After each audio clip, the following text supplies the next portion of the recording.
professeur maa ngi lay nuyu. maa ngi lay fay sëñ di Pape. la ziar bu baax a baax.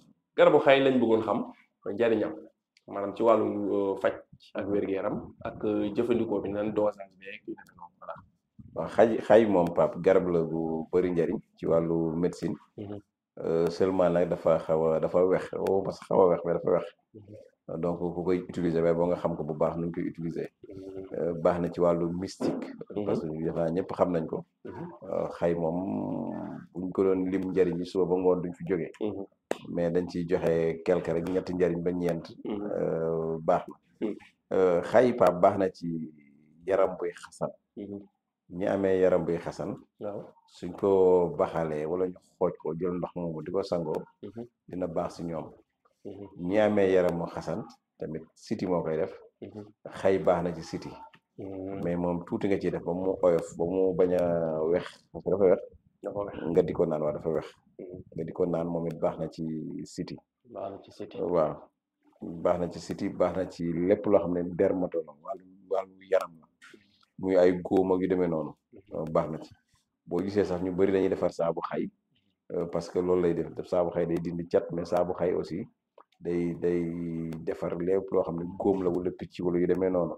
da koy faj ba mu wér. moo tax xay aussi baax na ci ñi amee diabète. buñ koy naan dina wàccee seen taux de glycémie bi. taux de glucose bi dina wàccee ko ba nga xamante ni dina ko wàccee. ñi nga xam ne dañoo amee cardiaque aussi suñu amee xay bi di ko naan tamit baax na ci ñoom. même ñu amee tension buy yéeg hypertension artérielle. xay bi daf koy wàccee. nga xamante ni siti bi ñu waxoon sànq. soit seen yaram day xasan. wala même xasanu mais siti rek lañ amee.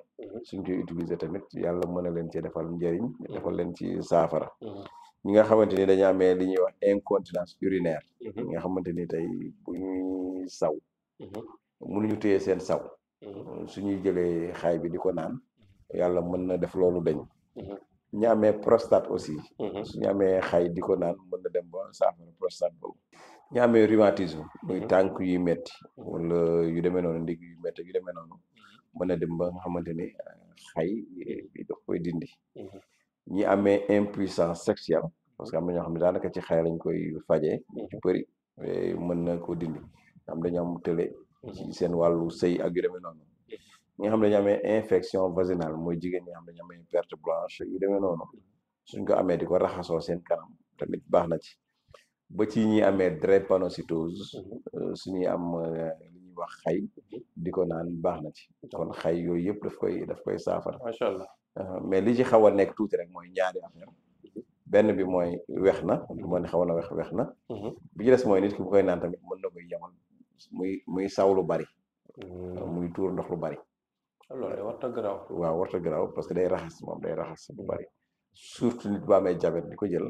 day gis li nga koy yamal toilette day bari lool. moom tam nga dem ba tiit sa bopp. moom xam naa ne di nga dem ba woowaat professeur Diagne ko dama dem toilette bari na. mais feebar bi lay génne. mooy lay day génne waaw day raxas lu bari quoi. mais ñi koy utiliser daal. ñu bañ ci xaabaabal. parce que garab gi la goo xam dafa wex xat. donc noonu lay demee yooyu yëpp daal mën ñu wax xay mën na ko saafara. loolu nag moo ñu indi xam naa ci dosage. ok waaw nga insister ci bu baax dosage yi. selon quantité yi ak nombre bant yi nit ñi war a dugal. ak buñ ko defee nombre ndox quantité ndox biñ ci war a def. ak ñaata kaas lañ ko war a jël par jour ak yan kaas. voilà waaw xay moom li ci gën Pape. mooy xas bi moo ci gën. soo amee xasu xay. parce que ñu bëri xam nañ ko li ci gën tamit mooy nga xooj ko. kenn du koy infuser. kenn du ko baxal. li ci gën mooy xooj ko noonu rek maanaam jëlal rek xooj ko. soo ko xoojee noonu tey boo amoon benn parce que quantité bi li ci ëpp solo mooy. ni nga koy naanee rek nga sentir ko noonu tey bu fekkoon da nga am benn toll ak ñaari kaas wala ñetti kaas. jël benn xas def ci benn kii bu yam rek. maanaam bu dee ñi koy jaay tey xas bi ñuy jaay. boo ko jëlee général ñett wala ñeent dañuy jël takk bi waaw ñett lañuy jël wala ñeent dañuy takk. boo ci jëlee benn. exemple mën nga ko dagg ci digg bi. benn bi rek. mën nga koo dagg ci digg bi. loolu boo ko daggee ci digg bi mën nga ko def ci litre ndox wala genn litre ndox. parce que moom au fur et à mesure day gën a saf. dafa nangu ngay naan di dolli ndox waaw.